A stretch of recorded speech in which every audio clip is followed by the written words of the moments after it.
नमस्कार, आप देख रहे हैं 4 PM और मैं हूं आपके साथ निधि तिवारी। मिडिल ईस्ट एक बार फिर जंग की कगार पर है। ईरान और इजराइल के बीच जिस तरह से युद्ध छिड़ा हुआ है वो काफी भयानक मोड़ पर पहुंच चुका है। ईरान तो इस जंग में अब पीछे हटने को तैयार नहीं है और वो लगातार इजराइल पर मिसाइलें दाग रहा है। इस बीच ईरान ने इजराइल पर फतह मिसाइलों को छोड़ने के कुछ ही घंटों बाद एक और शक्तिशाली हथियार का इस्तेमाल किया है, जिससे इजराइल पूरी तरह से डरा हुआ है और भयंकर तबाही मची हुई है। कौन सी है वो मिसाइल, उसके बारे में आगे बात करेंगे। लेकिन इस बीच एक ऐसा देश ईरान के साथ खड़ा हो गया है जिससे बड़े बड़े सुपर पावर भी खौफ खाते हैं। कौन सा है वो देश, आज हम उस पर बात करेंगे। उस देश का नाम है उत्तर कोरिया। जी हाँ, उत्तर कोरिया के supreme leader Kim Jong Un ने ईरान के पक्ष में खुलकर बयान दे दिया है और कह दिया है कि तेहरान इस लड़ाई में अकेला नहीं है। उत्तर कोरिया की सेना सतर्क है और जरूरत पड़ी तो ईरान के साथ खड़ी होगी। ये बयान न सिर्फ इजराइल बल्कि अमेरिका के लिए भी सीधी चेतावनी माना जा रहा है।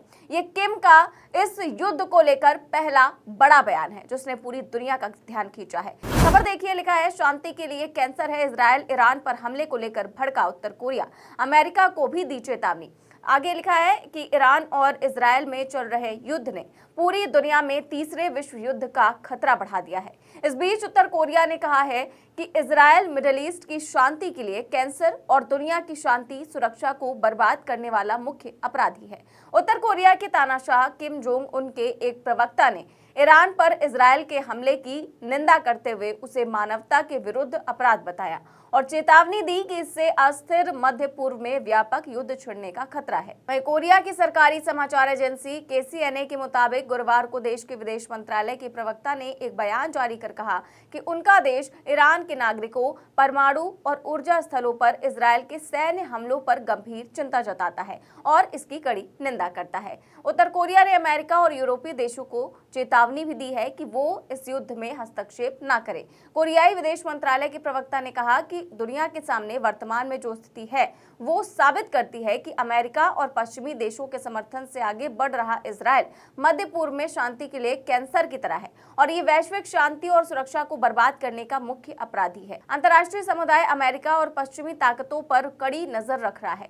ये युद्ध की आग को हवा दे रहे हैं और पीड़ित ईरान के वैध संप्रभुता और आत्मरक्षा के अधिकार के इस्तेमाल पर सवाल उठा रहे हैं। तो इस जंग में उत्तर कोरिया भी पूरी तरह से कूद चुका है और खुले तौर पर ईरान का समर्थन कर दिया है। बता दें कि उत्तर कोरिया से पहले भी कई देश ईरान का समर्थन कर चुके हैं और इजराइल के हमलों की कड़ी निंदा उन्होंने की है। 21 अरब अफ्रीकी और मुस्लिम देशों ने इजराइल से हिंसा रोकने और शांति वार्ता शुरू करने की अपील की थी। रूस ने भी अमेरिका को चेतावनी दी है कि वो इजराइल का साथ ना दें क्योंकि इससे युद्ध और भी भयानक रूप ले सकता है। वहीं चीन ने तो ईरान की मदद के लिए सैन्य सहायता से लैस 3 जहाज तक भेज दिए हैं और खुलकर ईरान का समर्थन भी कर दिया है। शुक्रवार को भी खबर सामने आई थी कि पुतिन और शी जिनपिंग के बीच फोन पर बातचीत हुई है जिसमें दोनों ने ही इजराइल के हमले की निंदा की है और साथ ही साथ जल्दी युद्ध रोकने की अपील भी की है। इधर जंग में रूस की भी एंट्री हो गई है। रूस ने ईरान का समर्थन करते हुए अमेरिका को खुली धमकी दे डाली है।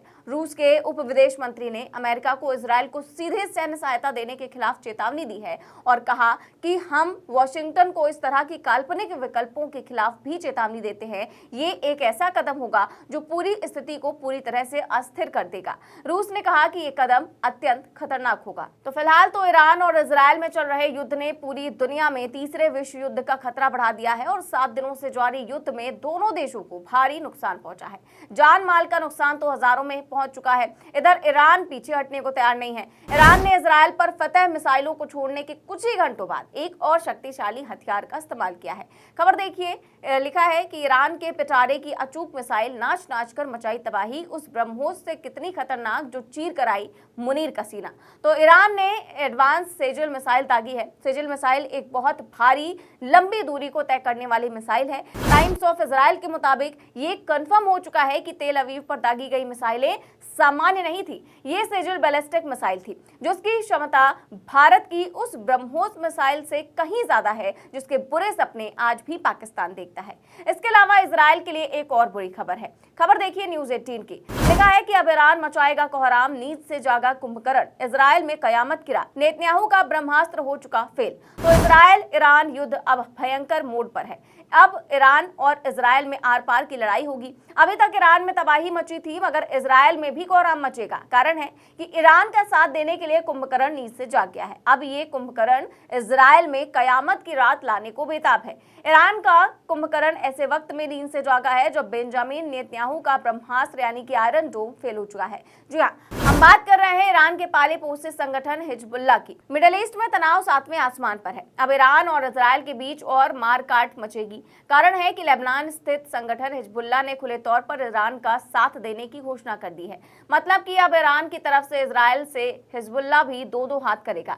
हिजबुल्लाह के सीनियर नेता नईम कासिम ने 20 जून को कहा कि हम न्यूट्रल नहीं हैं, हम ईरान के साथ पूरी ताकत से खड़े हैं और वही करेंगे जो हमें सही लगेगा। हिजबुल्लाह के इस बयान ने इजराइल में हड़कंप मचा दिया है। कारण है कि हिजबुल्लाह के पास हजारों रॉकेट्स और उन्नत हथियार हैं जो इजराइल के लिए गंभीर खतरा बन सकते हैं। हिजबुल्लाह पर अब अपनी मिसाइलों से इजराइल बमबारी करेगा। इस तरह इजराइल, ईरान और हिजबुल्लाह दोनों से एक साथ लड़ेगा। गाजा जंग में भी हिजबुल्लाह नेतन्याहू की सेना को अपना दमखम दिखा चुका है और अब बारी है इजराइल की। तो तमाम देश अब ईरान के साथ खड़े हो चुके हैं और तमाम संगठन भी ईरान का साथ दे रहे हैं। अब ये जंग जो है वो पूरी तरीके से साफ होती हुई नजर आ रही है और ये जंग अब सीधे तौर पर दिखाई भी दे रही है कि किस तरीके से ईरान अब पीछे हटने को तैयार नहीं है और इजराइल में भयंकर तबाही मचाने को तैयार है।